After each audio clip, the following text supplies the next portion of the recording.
Welcome to our project on response bias. Hey, that was my line. Fine, then you say it now, Mola. Welcome to our project on response bias. See, I'm a better presenter than you.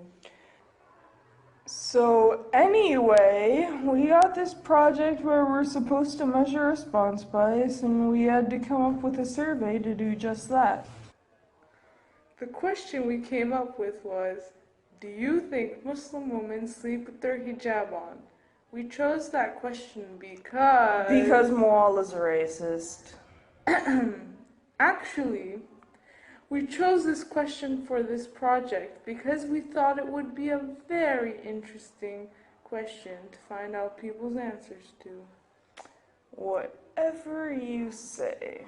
Our plan to conduct this survey was to each go to lunch separately and ask the question to every third person we saw, starting from the table to the left of the stage, and then record their responses. We kept asking until we had each surveyed 40 people. The school student body was our population of interest. Designing our experiment in this way provided a wide sample from the school's population, as well as ensuring that our sample was randomized. This method is known as the systematic random sample. This also determined the type of bias we would be measuring. Because Moal is a Muslim and wears a hijab and I don't, our appearances are different and may therefore elicit different responses.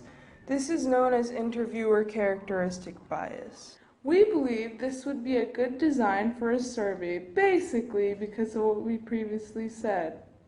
We came up with an interesting question, made sure our sample would be randomized, and asked different people individually to measure their bias towards interviewers who looked different.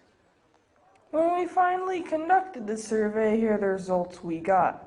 When I asked people the question, 11 people answered yes, 26 people said no, and 3 people refused to answer.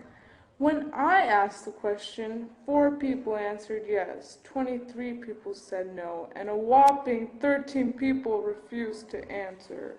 This shows a very clear interviewer bias. Because more people said yes to me than to Moala, it implies that people might have been afraid of saying yes to Moala in case it offended her. She's easily offended. Hey! Moving on. Approximately the same number of people answered no to each of us, but there was a staggering difference between the number of non-responses. Only 7.5% of people I interviewed refused a response, whereas 32.5% refused Moala. The difference shows that once again people were probably too intimidated to be honest with me because I was clearly part of the group we were asking about. We had a few problems executing this survey. We never considered so many people would not respond, especially when Moala asked. This unresponsive crowd at CHS created a non-response bias in the project.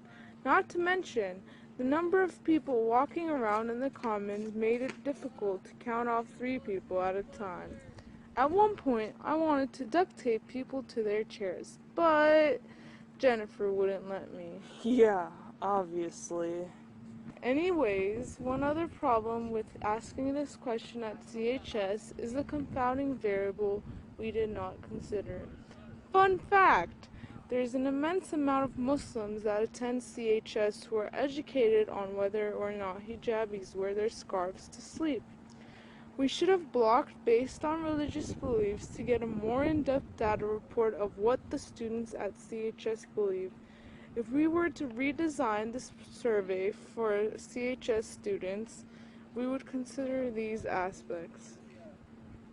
Clearly, by all the things Moala just mentioned, you may have noticed that we learned a lot from this project, such as the impact of religious demographics on our survey, as well as how people respond differently to different physical appearances. In conclusion, appearance does create bias in our project. And by the way, the answer is no. People don't sleep with their hijabs on. Thanks for coming to our TED Talk.